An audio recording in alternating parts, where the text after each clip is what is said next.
ಮುಸುಡಿ ಅಮಿತ್ ಶಾಗೆ ಮುಸುಡಿ ಅಮಿತ್ ಶಾಗೆ ಗಲಿ ಗಲಿ ಮೇ ಜಾಡು ಅಮಿತ್ ಶಾ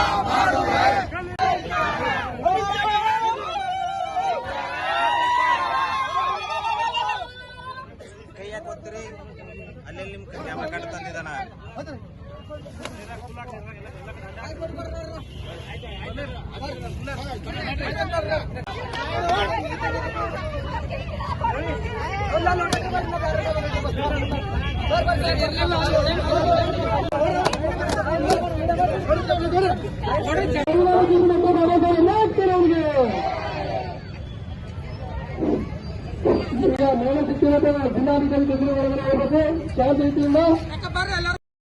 ಅಂತ ಹೆಸರು ಬಾಬಾ ಸಾಹೇಬ್ ಅಂತಂದ್ರೆ ಬಾಬಾ ಸಾಹೇಬ್ ಅಂದ್ರೆ ಒಣ ಬ್ರ್ಯಾಂಡು ಫ್ಯಾಷನ್ ಅಲ್ಲ.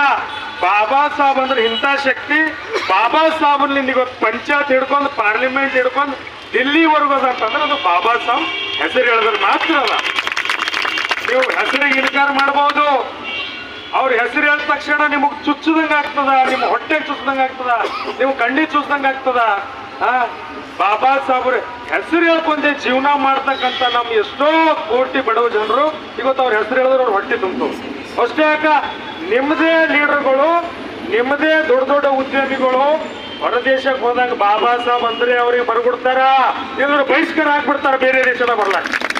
ಬಾಬಾ ಸಾಹೇಬ್ ತಾಕತ್ತು ಇಡೀ ವಿಶ್ವಕ್ಕೆ ಗೊತ್ತದ. ಬಾಬಾ ಸಾಹೇಬ್ರ ಕೆಲಸಗಳು ಇಡೀ ವಿಶ್ವಕ್ಕೆ ಕುಣವ. ಅಂತದ ಬಾಬಾ ಸಾಹೇಬ್ ಒಣ ಅಂಬೇಡ್ಕರ್ ಅಂತಂದ್ರ ಎಷ್ಟು ಹಗರವಾಗಿ ಮಾತಾಡ್ತೀರಿ ಅಂತಂದ್ರೆ ಮೊಟ್ಟ ಮೊದಲನೇದು ಅಲ್ಲ, ವಿರುದ್ಧ ಇಲ್ಲ. ಅದಕ್ಕೆ ಹೋಗ್ಬೇಕು, ಸಚಿವರನ್ನ ಹೋಗ್ಲಿ, ಅದಕ್ಕೆ ನಮ್ ವಿರುದ್ಧ ಇಲ್ಲ. ಆದ್ರ ನೀವು ಯಾರಿಂದ ಸಚಿವರಾಗಿರಿ, ಯಾರ್ಲಿಂದ MLA ಆಗಿರಿ, ಅವ್ರ ಮೇಲೆ ಅನ್ಯಾಯ ಆಗ್ಲತ್ತಂದ್ರ ನೀವೊಂದು ಹೇಳಿಕೆ ಕೂಡ ಕೊಡೋದಿಲ್ಲ. ಲಾಸ್ಟ್ ಟೈಮ್ ವಿಳಸ್ಪುರದ ಘಟನೆ ಆದಾಗ ಕೂಡ ಈಶ್ವರ್ ಖಂಡ್ರೆ ಅವ್ರು ಮಾತಾಡಿಲ್ಲ. ನಿನ್ನೆ ಕೂಡ ಘಟನೆ ಆಯ್ತು, ಅವ್ರು ಮಾತಾಡಲಿಲ್ಲ. ಇದು ಸೂಕ್ಷ್ಮ ಕಾಣ್ತದೆ. ಏನಪ್ಪಾ ಅಂತಂದ್ರ ಕೇವಲ ದಲಿತರದು SC ST ಮುಸಲ್ಮಾನರು ಓಟ್ ತಗೊಳಕ್ ಮಾತ್ರ ಅವ್ರಿದಾರ. ಅವ್ರ ಸಮಸ್ಯೆಗಳಿಗೆ ಏನಾದ್ರು ಆದ್ರ ಅವ್ರ ಸ್ಪಂದನೆ ಇಲ್ಲ. ಇಲ್ಲಿವರೆಗೂ ಈಶ್ವರ್ ಖಂಡ್ರೆ ಅವರಾಗ್ಲಿ, ಅವ್ರ ಮಗ ಸಾಗರ್ ಖಂಡ್ರೆ MP ಇದ್ದಾರೆ, ಸಂಸದರಿದ್ದಾರೆ. ಇದು ವಿಳಸ್ಪುರ ಘಟನೆ ಬಗ್ಗೆ ಅವ್ರು ಇಲ್ಲಿ ತನಕ ಮಾತಾಡಿಲ್ಲ. ಸೂಕ್ಷ್ಮ ಕಾಣ್ತದ. ಅವ್ರು ಜಾತಿವಾದಿ ಮಾಡ್ತಾ ಇದ್ದಾರೆ. ಜಾತಿ ನಾವು ಓಟ್ ಬೇಕವ್ರಿಗೆ, ನಮ್ಮ ಓಟ್ಲಿಂದ ಗೆದಿತಾರ. ಬಟ್ ನಮ್ಮ ಸಮುದಾಯದ ಮೇಲೆ, ನಮ್ಮ ಅಕ್ಕ ತಂಗಿಯರ ಅಣ್ಣತಮ್ಮರ ಮೇಲೆ ದೌರ್ಜನ್ಯ ದಬ್ಬಾಳಿಕೆ ಆದ್ರೆ ಅವ್ರು ಬರಲ್ಲ. ಚಳಕಾಪುರದಲ್ಲಿ ಇದೇ ಘಟನೆ ಆಯಿತು. ನಮ್ಮ ಅಕ್ಕ ತಂಗಿಯರಿಗೆ ಹುಡಿದು ಕಿವಿ ಕೊಯ್ದಾಕ್ತರು. ಅದ್ರ ಬಗ್ಗೆ ಈಶ್ವರ್ ಖಂಡ್ರೆ ಅವರು ಒಂದು ಮಾತಾಡಿಲ್ಲ. ಯಾಕ? ನಮ್ಗೆ ಓಟ್ ಬೇಕು ಅವ್ರಿಗೆ. ನಮ್ಮದು ಓಟ್ ಮಾತ್ರ ಬೇಕು. ನಮ್ಮ ಓಟ್ ತಗೊಂಡು MLA ಆಗ್ತಾರ. ನಮ್ಮ ಅಕ್ಕ ತಂಗಿಯರ ಮೇಲೆ ಅಣ್ಣತಮ್ಮರ ಮೇಲೆ ದೌರ್ಜನ್ಯ ದಬ್ಬಾಳಿಕೆ ಆದ್ರೆ ಅವ್ರು ಮಾತಾಡಲ್ಲ. ಅದಕ್ಕಾಗಿ ನೀವು ತಿಳ್ಕೊಬೇಕು. ನಾವು ಈ ಹೋರಾಟ ಮಾಡಲು ಬಾಬಾ ಸಾಹೇಬರು ಎಲ್ಲರಿಗೂ ಹಾಕೊಟ್ಟಿದ್ದಾರೆ. ಆದರೆ ಹೋರಾಟಗಳು ತಾಲೂಕು ಮಟ್ಟದಲ್ಲಿ ತಹಸೀಲ್ ಆಫೀಸ್ ಅಂತ ಇರ್ತವೆ, ಜಿಲ್ಲಾ ಮಟ್ಟದಲ್ಲಿ DC ಆಫೀಸ್ ಅಂತ ಇರ್ತವೆ. ನಾವು ಎಲ್ಲಿವರೆಗೂ ಬಾಬಾ ಸಾಹೇಬ್ ಅಂಬೇಡ್ಕರ್ ಕೊಟ್ಟಂಥ ಸಂವಿಧಾನ ಪಾರ್ಲಿಮೆಂಟಲ್ಲಿದೆ, ಆ ಪಾರ್ಲಿಮೆಂಟ್ದಲ್ಲಿ ಕುಂತು ಬಾಬಾ ಸಾಹೇಬರಿಗೆ ಹಿಂಗೆ ನಮ್ಮ ಜಿಲ್ಲೆಯಲ್ಲಿ ಅನ್ಯಾಯ ಆಗ್ತಾ ಇದೆ, ಇದು ಹಿಂಗೆ ಆಗ್ತಾ ಇದೆ ಅಂತ ಹೇಳಿ ನಾವು ಹೇಳೋವರೆಗೂ ನಮ್ಮ ನೋವು. ನನ್ನ ಇಲ್ಲಿ ಕುಳಿತಂತ ಎಲ್ಲರಿಗೂ ನನ್ನ ಜೈಭೀಮ್ಗಳು ಹಾಗೂ ಮುಂದೆ ಕುಳಿತಂತ ನನ್ನ ಅಕ್ಕ ತಂಗಿಯರು ಹಾಗೂ ತಾಯಿ ಸ್ಥಾನದಲ್ಲಿರೋರಿಗೆ ಎಲ್ಲರಿಗೂ ನನ್ನ ಜೈಭೀಮ್ಗಳು. ಜೈ ಭೀಮ್, ಜೈ ಭೀಮ್.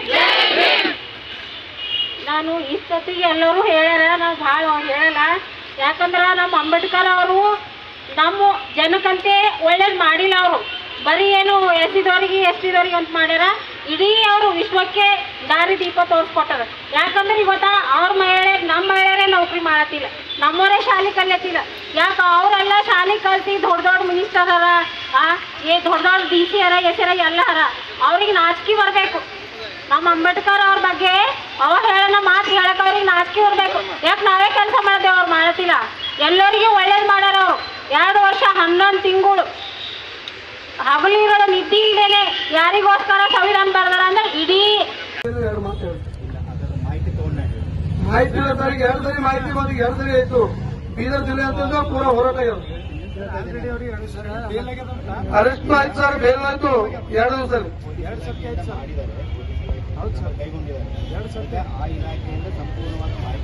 ಸರ್ ಅಲ್ಲಿ DYSP ಎಷ್ಟು ನಾಲ್ಕರ ಸರ್ ಬಾಲ್ಕಿ ಡಿವೈಸರಿ ಎಷ್ಟು ನಾಲ್ಕರ ಅಂದ್ರ ಅವ್ರ ಮೇಲೆ ಶಾಂತಿ ಭಂಗ ಡಾಕ್ಟರ್ ಬಾಬಾ ಸಾಹೇಬ್ ಅಂಬೇಡ್ಕರ್ ಮೇಲೆ ಅವಮಾನ ಮಾಡಿದಾರ. ಖಾಲಿ ಏನ್ ಸೆಕ್ಷನ್ ಹಾಕ್ತಾರಂದ್ರೆ ಇವರು ಶಾಂತಿ ಊರಲ್ಲಿ ಗ್ರಾಮದಲ್ಲಿ ಶಾಂತಿ ಭಂಗ ಮಾಡಿದಾರ ಅಂತ ಹೇಳಿ ಹಾಕ್ತಾರ. ಮಂಡ್ಯ ಆದ ತಕ್ಷಣ ಅವ್ರಿಗೆ ಫೇಲ್ ಆಗ್ತದ. ಮತ್ತೆ ಸೇಮ್ ಊರಲ್ಲೇ ಸೇಮ್ ಘಟನೆ ನಡೀತಾ ಇದೆ ಸರ್. ಇದು ನಿಮಗೆ ಮಾಹಿತಿ ಇಲ್ಲ ಅಂದ್ರೆ ನೋಡಿ, ನಾನು ಮಾತು ಹೇಳಿದ್ರು ತಪ್ಪು ಅರ್ಥ ಮಾಡ್ಕೊಳಕ್ ಹೋಗೋದು. ನಾನೇನು ಹೇಳ್ತಾ ಇದ್ದೀನಿ, ಸಂಪೂರ್ಣವಾದ ಮಾಹಿತಿ ತಗೊಳ್ತಾ ಇದ್ದೀನಿ ಅಂತ ಹೇಳ್ತಾ ಇದ್ದೀನಿ. ಯಾಕೆ ಹೇಳ್ತಾ ಇದ್ದೀನಿ ಹೇಳ್ರಿ, ಪೊಲೀಸ್ ಇಲಾಖೆಯಿಂದ ಕ್ರಮ ಕೈಗೊಂಡಿದ್ದಾರೆ. ಮಾನ್ಯ SP ಸಾಹೇಬರು ನಿನ್ನೆ ಇದ್ರು, ಕ್ರಮ